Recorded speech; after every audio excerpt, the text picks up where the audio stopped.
Ayan guys. Sorry. Ito po yung yung happy weekend sa inyo guys. Happy Friday.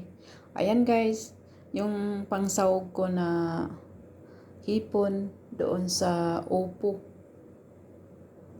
Maggisa tayo ng upo guys. Let's go. Samahan niyo ko guys. Yan na guys yung hipon. So, nilisan ko na guys para nalis ko na yung ulo para maano siya guys. Malinis na.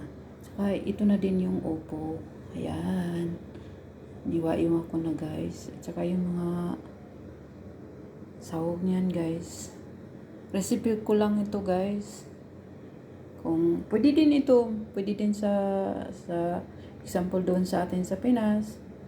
Pwede din yung sardinas. Ayan. Napakasarap din. Yan. Itong last na inahalo natin kung luto na siya, yung daon ng sibuyas guys. Ayan. Ayan na guys. Start ito ng luto guys. Ayan na. Simpleng ulam lang guys. Ayan guys. Nahalo na natin yung upo at saka yung mga pa niya yan. Mga sahog. At saka takpan na natin guys. Mga ilang minuto lang.